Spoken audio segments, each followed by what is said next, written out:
መንተኖ አስያኬሴተ በእንተ ኩሉ ዘገበር ግዴታ።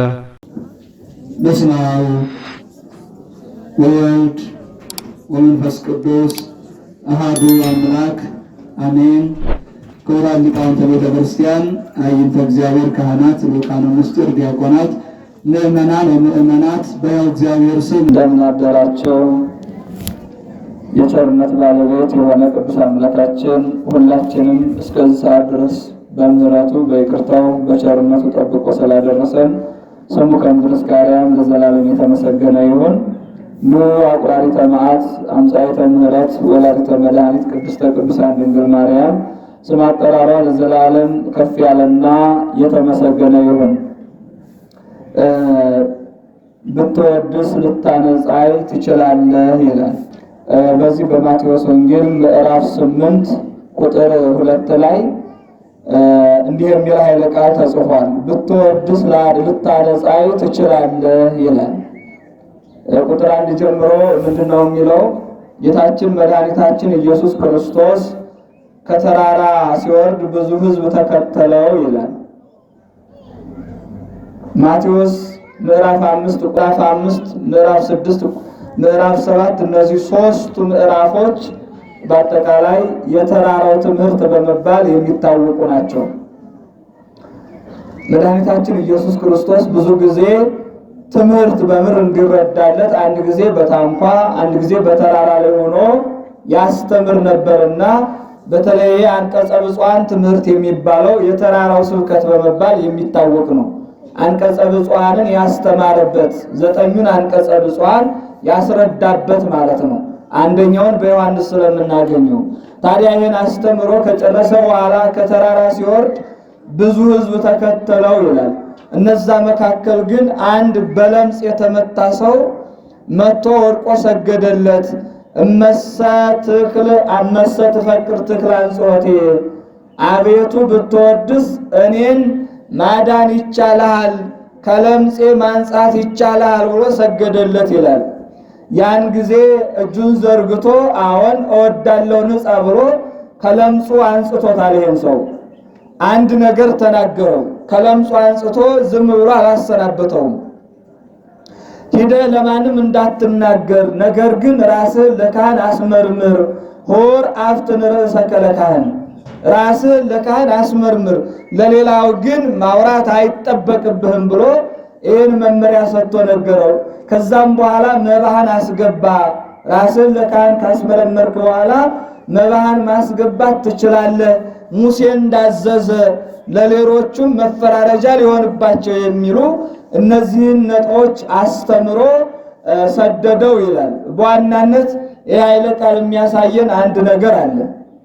በእስራኤል ዘሥጋ ልማድ ለምጽ ያለበት ሰው ከሕዝብ ጋር ተቀላቅሎ አይኖርም። ለምጽ ያለበት ሰው ኃጢአት ያለበት ሰው ምሳሌ ነው። በአዲስ ኪዳን የሥጋ ለምጽ ያለው በነፍሱ ግን ከእግዚአብሔር ጋር የሚኖር ቤተ መቅደስ አትገባም ተብሎ አይለይም። የሥጋ ደዌ ነው የሚባለው። በእስራኤል በኦሪቱ ዘመን ግን የኃጢአተኛ ሰው ምሳሌ ነው። ያ ኃጢአተኛ ነው ራሱ። በአዲስ ኪዳን ደግሞ ዘለምጽ እንደ ምሳሌ ምን ወስደው የኃጢአተኛ ሰው ምሳሌ ብለን ነው ማለት ነው። ስለዚህ በተለይ ሁለት ነገሮች ይነገራሉ። በጣም ለምጽ የመታውና ህንብርብር የለምጽ ያለበት ሁለት አይነት ለምጻሞች አሉ ማለት ነው። የጸናበትና ያልጸናበት ማለት ነው። በሌላ በጣም ደዌ የጸናበትና እንዲሁ ደግሞ መካከለኛ የሆነ ወይም ደግሞ ዝንጉርጉር ለምጽ ያለበት በጣም ያልጠናበት ማለት ነው። ይሄን ያልጠናበትም ከሰው ይለዩታል።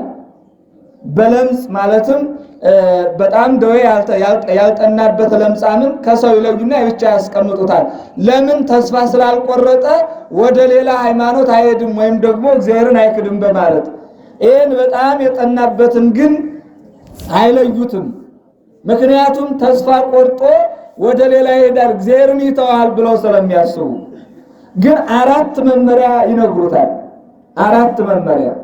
የመጀመሪያው ራስን አትከናነብ ይሉታል። ለምን? ከተኮናነበ ሰው ሽፍንፍን ካለ ማንነቱን ማወቅ አይቻልም። ማንነቱን ማወቅ አይቻልም። ግን ማን ያውቀናል? እግዚአብሔር ያውቀናል። እግዚአብሔር ሁላችን ያውቃል። አሁን ይሄ ሰው እንዳይሸፋፈን፣ ምክንያቱም ደዌው በስትንፋስ ሊተላለፍ ይችላል። እንደዚሁ ደግሞ ከተሸፋፈነ ልብሱን ቢነቁት በዚህ መልክ ሊተላለፍ ይችላል። ራስ መገለጥ አለበት። ደዌህን ሁሉም ሊያውቀው ይገባል። ስለዚህ ለራሱ ጥንቃቄ ያደርጋል ሲሉ፣ ሁለተኛው አፍህን ተሸፈን ይሉታል።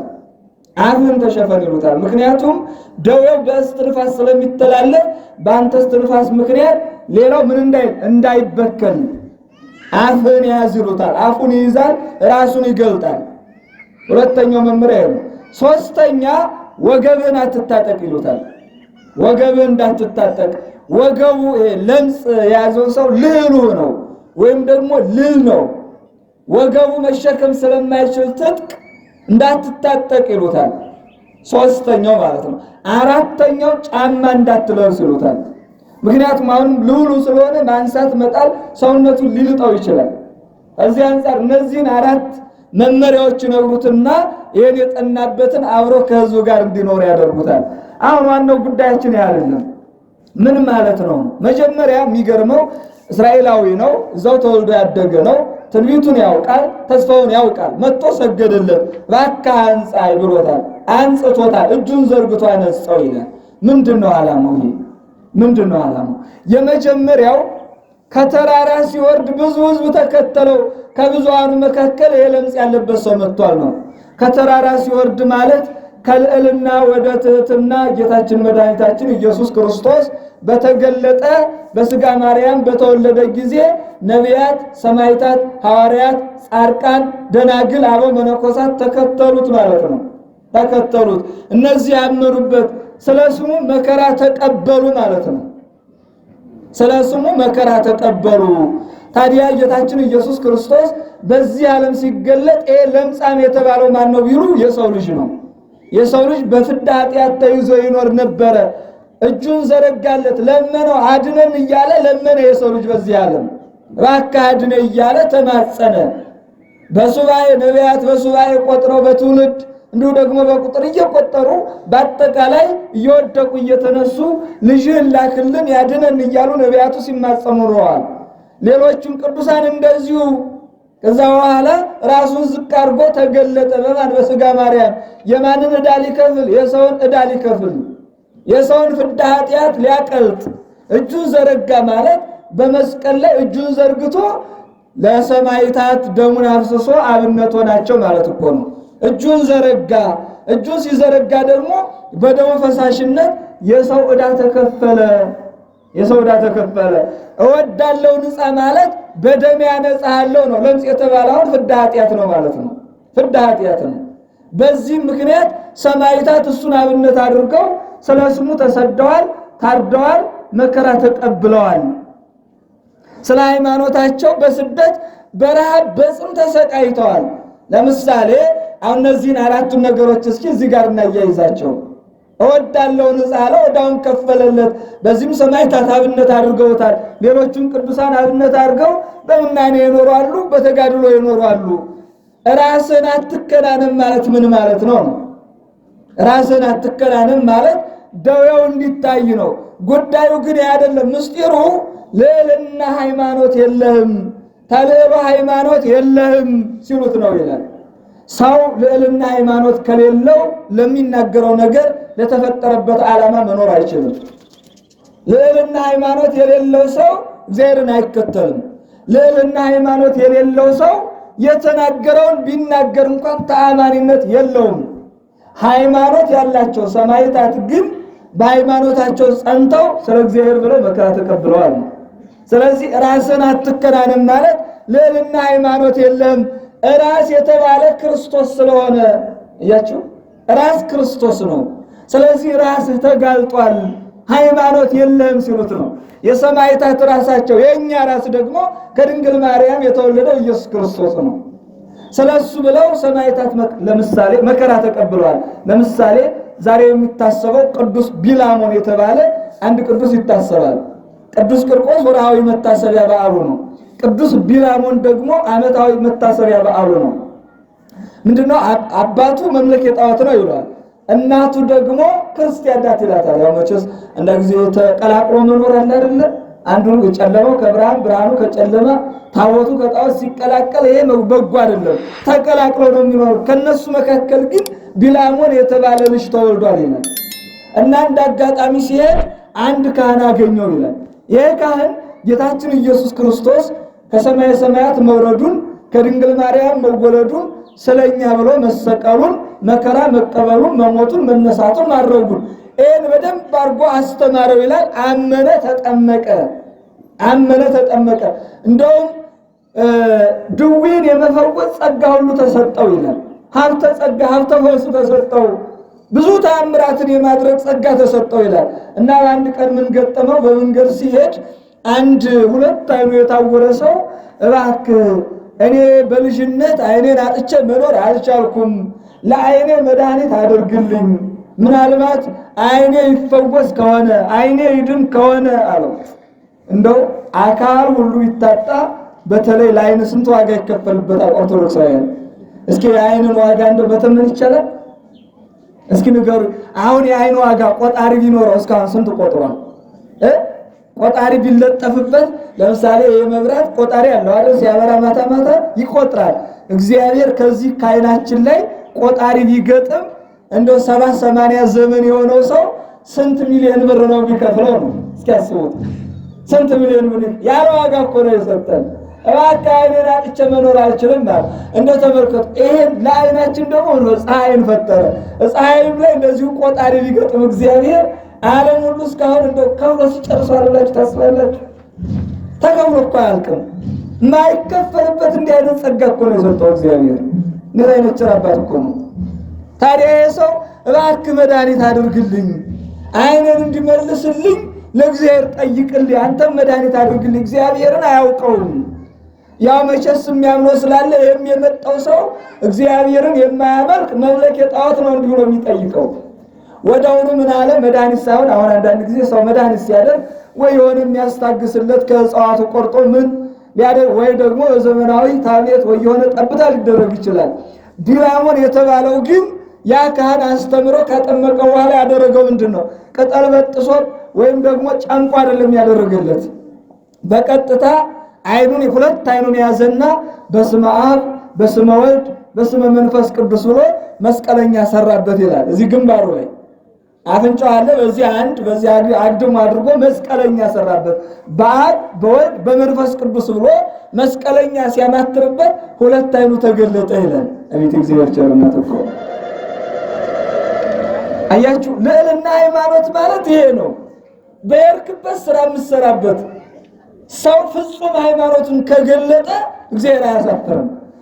አሁን ይሄ ሰው የመጣበት ከያማንያን ወገን ነው። እንደመጣ ግን ፍጹም አማኝ ስለሆነ ራስ የተባለ ክርስቶስን በፍጹም ልቡ ስላመነው አላሳፈረውም። ቅጠል በጥሶም አይደለም ያደረገለት። አብ ወልድ መንፈስ ቅዱስ ብሎ ስመ ሥላሴን ሲጠራ አይኑን ቦግ አደረገለት፣ ተደሰተ። አምላክህ ማን ነው አለ። ወዲያው አምላክህ ማን ነው ንገረኝ፣ ያንተ አምላክ የኔ አምላክ ይሆናል አለ። አምላኩን ነገረው። ያ ካህን እንዳስተማረው እሱም ያን ያስተማረውን ትምህርት በቀጥታ የኔ አምላክ ከድንግል ማርያም የተወለደው ነው፣ ስሙ መድኃኒት ነው፣ በመስቀል የተሰቀለ ነው፣ ደሙን ያፈሰሰ ነው፣ ለሱ ኖራለሁኝ፣ እሱ ሕይወቴ ነው ብሎ ገለጸለት። ያንተ አምላክ የኔ አምላክ ነው አለ። ቃሉ እኮ ራሱ ይጣፍጣል። ያንተ አምላክ የማን አምላክ ነው አለ? የኔ አምላክ ነው አለ። ከዛ በኋላ ይህን ሲሰማ ማን ሰማ መሰላችሁ? በጊዜው ገዥ የነበረው ንጉሱ ሰማ። ይሄ ንጉሱ ሰማ እና ሲያየው የሚያውቀው እሱ ሁለት አይኑ ዕውር እንደሆነ ነው። አሁን ላይ ሲያየው ግን ሁለት አይኑ ያያል። ቀጥ ብሎ በቃ የተስተካከለ አቋምን ይዞ ይሄዳል፣ ስሙን እየጠራ አንተ ሁለት አይኑ ዕውር ነበር ማን ያበራልህ አለው። እኔን ያበራልኝ ቢላሞን የተባለው ቅዱስ ነው።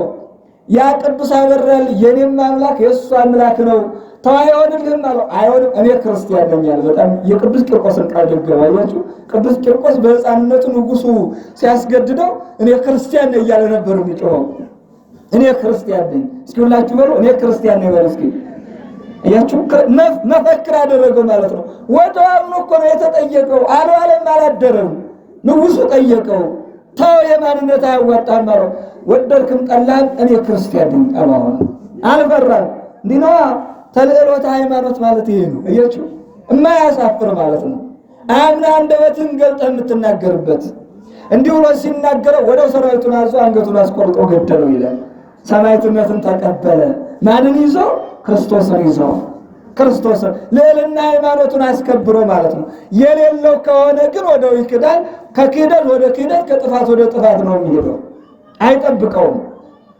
ከዛ በኋላ ቢላሞን ተጠየቀ። ና ተባለ። ተጠርቶ ታስሮ ቀረበ። አንተ ለኔ ጣዖት ስገድ እሸልምሃለሁ እሾምሃለሁ አለ ይላል።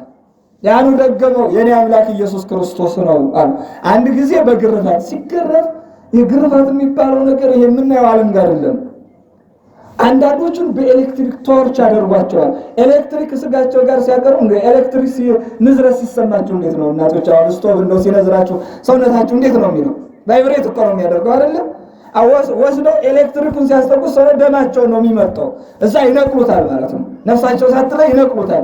እዛ እየተንቀጠቀጡ ሲኖሩ ይገርፏቸዋል። ሲገርፏቸው ደግሞ በደረቅ ቁርበት ነው የሚገርፏቸው። ያ ደረቅ ቁርበት ስጋቸውን ቡጭቅ አድርጎ ይበላል። አንዳንዶቹን ስንጥቅ ያደርጋቸዋል። አጥንታቸውን ሁሉ ሊሰብራቸው ይችላል። ተመልከቱ። ይህን መከራ ነው የሚሸከሙት።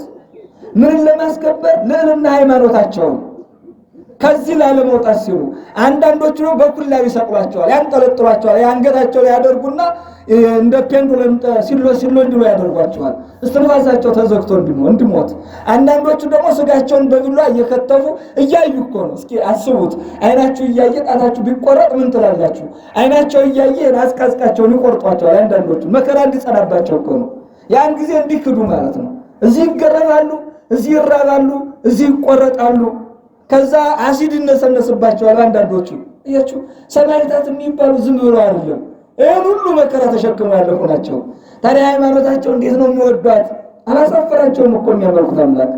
ይህንኛው ለምጻም ተልዕሎተ ሃይማኖት የለም ሲሉ ግለጥ ይሉታል። ሰማዕታት ደግሞ ራሳቸውን አስከበሩ ማለት ነው። ለተቃራኒ ነው የሚሄደው። መጨረሻ ላይ ባለበት ጸንቶ ሲኖር በል ወስዳችሁ ግደሉ ብሎ ቢላሞን የተባለው ሰማዕት ሌሎቹም ከሱ ጋር ከ50 በላይ የሚሆኑ ሰማዕታት በሱ አምላክ አምነው ሰማዕትነት ተቀበሉ ይላል። አንድ ሰማዕት ሲሞት ብቻውን አይሞትም።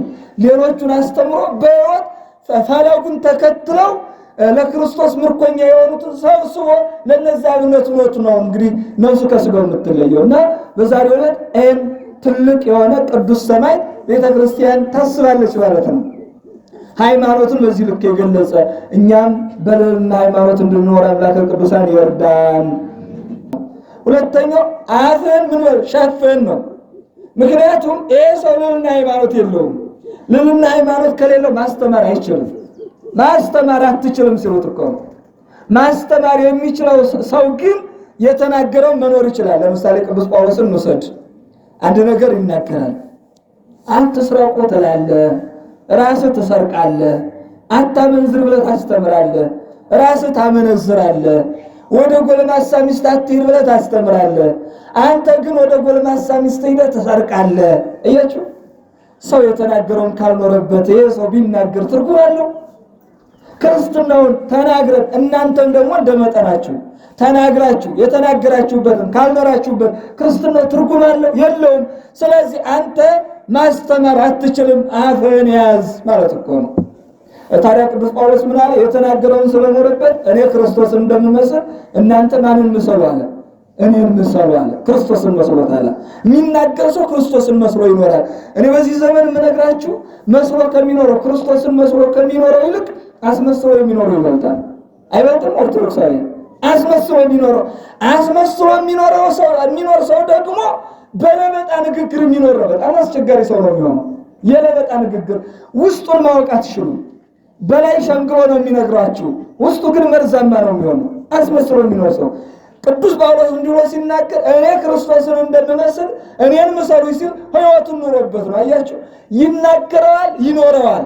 በዚህ ዘመን እንናገረዋለን፣ አንኖረውም። ያስቸገረው ይሄ ነው። እንዴት ይለይ? የተናገርነውን እንድንኖር እናንተም የሰማችሁትን እንድትኖሩ አምላከ ቅዱሳን ይርዳል። ስለዚህ የተናገርከውን ኑር ማለት ነው ባጭሩ።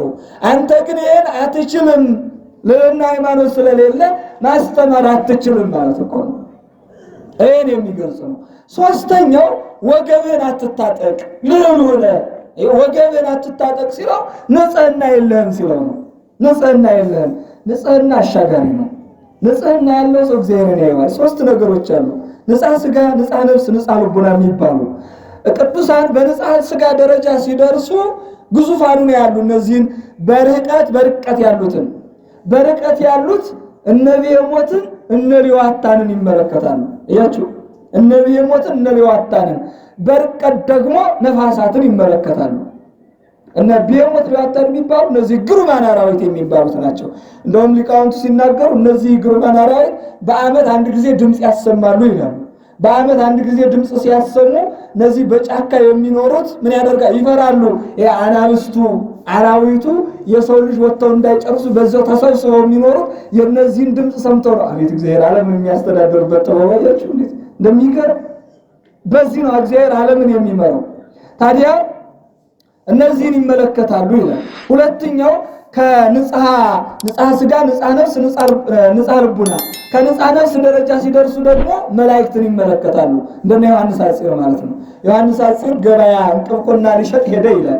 ያን ተሸክሞ ገበያ ላይ እንዳለ መላእክት ሲወጡ ሲወርዱ ይመለከታል። ባለቁና ባለንቅብ ሲሉት ሚካኤል ነው ያቢሆን ገብርኤል ያለው ለዚህ ነው። ገበያ ላይ ነው እኮ ሚካኤል ነው የሚመጣው ገብርኤል እሱ ተመስጦሎ ነው ያለ። ሌሎች ስለ ገበያ ይጠይቁታል። እያችሁ ንጽህና ያለው ሰው እንዴት እንደሆነ ሕይወቱ የሚኖረው ከእግዚአብሔር ጋር ነው ማለት ነው። በምድር እየኖረ ዓላማው ግን ሰማያዊ ነው። አንተ ግን እንዲህ አይነት የለም ሲለው ነው ወገብን አትታጠቅ የሚሉት። አሁን ንጽህናችን እኛ መፈተሽ ያስፈልጋል። በእውነት ንጽህና ያለው ክርስቲያን፣ ንጽህና ያለው ማንነት እግዚአብሔርን ይመለከታል። ሁልጊዜ መላእክትን ያያል፣ ቅዱሳኑን ያያል ማለት ነው። ደስ ብሎት ይኖራል። ሁልጊዜ በስጋ ስብራት ቢገጥመው እንኳን የነፍሱን ማንነት እየተመለከተ በተስፋ ይኖራል። ተስፋ አይቆርጥም ማለት ነው። አያችሁ። ሶስተኛው ንጽሐ ልቡና ነው። ይሄ የመጨረሻው ደረጃ ነው። ነጽሮተ ስሉስ ቅዱስ የሚባለው እግዚአብሔርን መመልከት። እስመ በአንጽሖ መንፈስ ርኢዎ ነቢያት ለእግዚአብሔር ወተናጸሩ ገጸ በገጽ። ነቢያት ልቡናቸውን ንጹሕ በማድረግ ማንን አዩት? እግዚአብሔርን አዩት ይላል። እግዚአብሔርን እስከ ማየት መድረስ ማቴዎስ 5ን ቅድም በነገርኳቸው አንቀጸ ብፁዓን ላይ ብፁዓን ንጹሐን ልብ እስመ እሙንቱ ይሬእይዎ ለእግዚአብሔር ነው። ልባቸው ንጹሐን የሆኑ ንዑዳን ክቡራን ናቸው እግዚአብሔርን ያዩታልና። ግን እንደው እግዚአብሔርን ከማየትና እግዚአብሔርን ከመሸከም የበለጠ ጸጋ አለ? የለም እኮ። ከዚህ በላይ ምን አለ? እግዚአብሔርን ከማየት እግዚአብሔርን ተሸክሞ ከመኖር የበለጠ ምን ጸጋ አለ? እንደነ ብሶ እያለው እግዚአብሔርን ተሸክሞታል። የቅዱስ ንጽሐ ልቡና ሲነሳ ነብሶ ይነሳሉ፣ ነጸበለ ማርያም ይነሳሉ፣ ሐዋርያት ይነሳሉ፣ ሌሎች ቅዱሳን ይነሳሉ። ምክንያቱም እግዚአብሔርን ተሸክመውት ኑረዋል። ዛሬ እኛን እስከ በደላችን እግዚአብሔር ተሸክሞን እየኖረ እኛስ በእውነት እግዚአብሔርን በልቡናችሁ ተሸክመን ይሆን? ውስጣችን ማየት ያስፈልጋል። የሚቆርቡ የሚያስቀድሱ መንፈሳዊ ስራ የሚሰሩ እነሱ ይሸከሙታል በመጠናቸው ማለት ነው። የሚቀድሱ የሚያስቀድሱ የሚያቆርቡ የሚቆርቡ አያችሁ። ግን ምን ይፈልጋል? ይሄ ስነ ምግባሩ ሆኖ ሃይማኖታዊ ስርዓቱን ተከትሎ የሚሄድ ሆኖ ውሳጣዊ ንጽህና ሲኖር የበለጠ እግዚአብሔርን ሁልጊዜ ዕለት ዕለት ተስፋ አድርገውት ይኖራሉ ማለት ነው። ይህ ብሶ እየተባለው እግዚአብሔርን ተስፋ አድርጎ ነው የሚኖረው። ያስቀድሳል፣ መናኝ ነው፣ ይመራል፣ ይጸልያል፣ ይጋደላል። ታዲያ አንድ ቀን ተራራ ላይ እንዲሁ በተመስጦ ሲጸልይ እግዚአብሔር ተገለጸለትና ወዳጅ ባርኬሃለሁ፣ ቅዱስ ነህ፣ የምትመራቸውንም እባርክልሃለሁ፣ አንተ ያለህበትን ገዳም ቀድስልሃለሁ ነው ቃል ገባለት ይላል። ደስ ብሎት ሂዶ ለሚመራቸው እግዚአብሔርን እኮ ማለት ስጋ የለበሰ ከድንግል ማርያም የተወለደ ኢየሱስ ክርስቶስን ተመልክቼዋለሁ፣ ኢየሱስ ክርስቶስ እግዚአብሔር ስለሆነ ተመለከትኩት፣ አየሁት እኮ አላቸው። ሁሉም አንድ ላይ ጮህበት ይላል። ምን አሉበት? ጮህበት። ምን ብለው? እኛንም ማሳየን ብለው። ለየው ስለተባለ ይታያል እንደ ምእመናን አይታይም እኮ። ምን ያስፈልገዋል? ልቡን ለእግዚአብሔር መስጠት ያስፈልጋል። አያችሁ፣ መጀመሪያ ልብ ለእግዚአብሔር ተገዥ ሲሆን ነው እግዚአብሔር ሊገለጽ የሚችለው ለቅዱሳን ነው። እሺ አለ፣ ተጨነቀና ጠየቀው ይላል። አሁን ይሄ ቅዱስ እባክህ ልጆች ሊሰናከሉ ነው፣ ለነሱም ተገለጽላቸው። መቀኝነት የላቸውም ቅዱሳን፣ ተገለጽላቸው ለነሱም አለ ይላል። እሺ በዚህ ቀን ንጽህናቸውን አስጠብቀው ወደ ተራራ እንዲወጡ አድርጋቸዋለሁ ይላል። በዚህ ጊዜ ኢየሱስ ክርስቶስ ይገለጻልና ሁላችሁም ወደ ተራራ እንድትወጡ አላቸው ይላል። ሁሉም በማለዳ ተነስተው በአቀበት እያለከለኩ ላባቸው እየተንጠበጠበ መሮጥ ጀመሩ። በጣም የሚገርመው ግን አንድ ድሃ የመሰለ በጣም አረጋዊ ሰው ተራራው ስር ተቀምጧል። እባካችሁ እኔንም ተሸከሙኝ እግዚአብሔር ልየው ብሎ ጠየቃቸው እና ምን አሉ? አንተ ምን ዘመን ያለቀ ሽማግሌ አንተን ተሸክመን እኛ እግዚአብሔር ልናይ እየሮጥን አሁን አንተን ተሸክመን በዚህ አቀበት ምን አለን ብለው እየረገጡት ሄዱ ይላል። አሁን የሰው እግዚአብሔርን መሸከም ይችላል? ማየት ይችላል? አይችልም። ሩጫ ነው። አያችሁ፣ ሩጫችሁ በአግባብ ይሁን የሚባለው ከዚህ ነው። ሩጫ ስንሮጥ በአግባብ የዚህ ዓለም ሩጫ አያልቅም። እዛ መጨረሻው ግን ከንቱ ነው የሚሆነው። የከንቱ የሆነውን ሩጫ በማስተዋል መሮጥ ያስፈልጋል። ከንቱ ሩጫ ነው። እነዚህ ሰዎች የሚወጡት አቀበት ዋጋ የሌለው አቀበት እኮ ነው። ድካማችን ከንቱ ያርግብን እግዚአብሔር። የሰማዕታትን ድካም የተቀበለ የኛንም የመጠናችን ያህል እግዚአብሔር ተቀብሎ ዋጋ የምታፈራ ያድርግልን ማለት ያስፈልጋል እኮ እዚህ ስንመጣ። አሁን ይሮጣሉ ሁሉም ሂደው መጨረሻ ማንቀረ ያ ቅዱሱ ብሶ ይቀራል። ያ ንጻ ልቡና ደረጃ የደረሰው ቀድሞ እግዚአብሔር የተገለጸለት ስጋዌውን በደንብ አድርጎ የነገረው ገዳም እንዲመራ የባረከው እሱ አሁንም እባክህ አንተ ሽማግሌ ተሸከመኝ እኔም እግዚአብሔርን እፈልገዋለሁ ለየው አሳየኝ አለ። አንተን ረግጬ ሄጄ እንዴት አድርጌዋለሁ አለና ሽማግሌውን ሊሸከም ጎንበስ አለ። እንዲህ እኮ ነው ተሸከመው ይላል። ሽማግሌው ማለት ተሸከመ። ሽማግሌውን ለጊዜው ሲያዩት ምንም አይመስለውን ውስጡ ግን ሌላ የሆነው ተሸከመው ከበደው ይላል። አሁን ስንጓዝ ይውላችሁ በእመናን ሊከብደን ይችላል። አንድ ነገር ስንታዘዝ ወይም ደግሞ ስንጀምረው ሊከብደን ይችላል። በኋላ ነው ብሩህ ሕይወትም ያመጣልን። ወደ መካከል ስትመጡ ድል ስትነሱት አሁን ንስሐ ገብቶ ቁረብ የተባለ ሰው ለጊዜው ሊከብደው ይችላል። ንስሐ ኃጢአት የሰራ ሰው ወደ ካህኑ ሲቀርብ ሊንቀጠቀጥ ይችላል። ከተናዘዛት በኋላ ግን አቤት ያን ጊዜ ያለው ሰላም እኮ ቢተኛ ሰላም፣ ቢመጣ ሰላም፣ በቃ ሁለንተናው የሚያደርገው ነገር ሁሉ ነገር ሰላም ይሆንለታል። እየከበደው መጣ ይላል። ከዛ አቀበቱን እያጋመሰ ሲመጣ እየቀለለው መጣ ይላል። እንዲህ ሰው ተሸክም ያልነበረም እንዲህ እየጠፋ ብሎ ዙሮ እስከሚያይ ድረስ መጨረሻ ተራራው ላይ ሲደርስ ልጅ ትናንትን አንተ ተገልጨልሃለሁ ዛሬም አንተ ተሸከምከኝ፣ እነሱ ግን ረገጡኝ አለ። እነሱ ረግጠው ያለፉ ዛሬም ባርክ ያለው ብሎ እላዩ ላይ ተሰወረ ይላል። ለካ የተሸከመው ኢየሱስ ክርስቶስ ነበር። እና ሰው ክርስትናውን ሲኖርበት ራሱ የክርስትና ጣዕም ይሆናል ማለት ነው። አሁን ይሄ ሰው የክርስትናው ጣዕም ነው። ተመልከቱ፣ ሰማዕታት የክርስትናው ጣዕም ናቸው። ሰማዕታት ቅዱሳን እንደነ ብሶይ ያሉት እንደነ ቢላሞን ያሉት እንደነ ቅዱስ ቂርቆስ እንደነ ቅዱስ ኢየሉጣ እንደነ ቅዱስ ጊዮርጊስ ያሉት የክርስትናው ጣዕም ናቸው ሲባሉ ለምን ካላችሁ የዚህን ዓለም ጣዕም ስለናቁ እኮ ነው። ጣዕም ዓለም ሲንቁ እነሱ ራሳቸው ጣዕም ይሆናሉ። ምክንያቱም የእሷን ጣዕም አስቀድመው ደፍተውታልና አለቅቀው ከልባቸው ስለደፉ በውስጣቸው ያለው ክርስቶስ ነው። ክርስቶስ ደግሞ የሕይወታችን ጣዕም ነው። ክርስቶስ የሕይወቱ ጣዕም የሆነለት ሰው እሱ ደግሞ የክርስትናው ጣዕም ይሆንና ሌሎቹን ሕይወት የቃዠባቸውን የተደነጋገሩትን ምን መርሁኖ ለመንግስተ ሰማያት ያበቃቸዋል ማለት ነው። እንዲህ ነው ሕይወት ማለት። የመጨረሻው ጫማ አትልበስ ነው። ጫማ ማለት ምግባረ ወንጌል ነው። ምግባረ ወንጌል ማለት ምን ማለት ነው? የሚጾም ይጾማል፣ የሚጸልይ ይጸልያል፣ የሚመጸውት ይመጸውታል።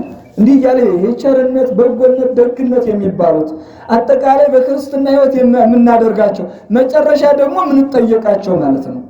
የታሰረን መጠየቅ፣ የተራበን ማብላት፣ ቤተክርስቲያን አስፈላጊ የሆነ ነገር ማውጣት፣ እነዚህ ሁሉ ምግባረ ክርስትና ናቸው። መጨረሻ ላይ ዋጋ የምናገኝባቸው። አንተ ምግባረ ወንጌል የለህም። ሲጀመር በወንጌል የታዘዘውን ሕግ መፈጸም የሚችለው ሰው እግዚአብሔርን መጀመሪያ ሲያመልክና ለሕጉ ተገዥ ሲሆን ነው። ለሕጉ ተገዥ ያልሆነ ሰው በዚህ መልኩ ሂድ ቢባል ሊያደርገው አይችልም። ስለዚህ ምግባረ ወንጌል የለህም ሲል፣ ምግባረ ወንጌል ያለው ሰው ግን በታዘዘው ባይኖረው እንኳን ራሱን ለእግዚአብሔር አስገዝቶ ይኖራል። ተስዒነክሙ ኃይለ ወንጌል ዘበሰላም ይላል ቅዱስ ጳውሎስ። ምግባረ ወንጌልን ተጫምታችሁ በሰላም ኑሩ። ምግባረ ወንጌል ጫማ ነው። አያችሁ፣ ጫማ የምንለብሰው እሾህ እንዳይወጋን ጋሬጣ እንዳይቆርጠን ነው። ምግባረ ወንጌል ደግሞ የአጋንንት እሾህ የአጋንንት ፍላጻ እንዳይነድፈን እኮ ነው። የዚህች ዓለም ፍላጻ እንዳይነድፈን ምግባረ ወንጌል ተጫምተን እንኖራለን ማለት ነው። ይሄ ነው ስራው ማለት ነው። ስለዚህ በእነዚህ በአራት ነገሮች ሰማዕታቱ ጣዕመ ክርስትና ሆነው ሲኖሩ፣ እነዚህ አራት ነገሮች የሌሉት ሰው ደግሞ ራሱ ምን ይሆናል? ምረት ይሆናል ማለት ነው። የእኛን መታሰር የእኛን መውደቅ የእኛን በኃጢአት መርመጥመጥ እግዚአብሔር እኮ አይፈልግም። የእኛን ትንሣኤ የእኛን ከፍ ማለት የእኛን መንግስቱን እንድንወርስ ማድረግ በቤተ መቅደሱ መመላለሳችን ራሳችን ለካህን ባስመርመራችን ህሊናችን መንጻቱን እኮ ነው የሚፈልግ። እንደዛ ስለሆነ ነው የክርስትናው ጣዕም መሆን የምንችለው። ስለዚህ ብትወድስ ልታነጻ ትችላለህ አለ። እግዚአብሔር ፈቃዱ ሆኖ ሁላችን ሊያነጻን ወዶ በመስቀል ላይ ተሰቅሎ ደሙን አፍሶልናል። ሰማዕታት ተጠቅመውበታል። እኛን እንዲህ ፍጹም በሆነ ፍቅሩ የወደደን አምላካችንን ወደኑ እሱ ባዘዘን ትእዛዝ እንድንኖር አምላከ ቅዱሳን ይርዳን። ብትወድስ ልታነጻ ትችላለህ። ያስተማረን የመከረን የገሰጸን የአባቶቻችን አምላክ ስሙ የተመሰገነ ይሁን። ይቆየ ምንተኑ ኬሴተ በእንተ ኩሉ ዘገበርግሪታ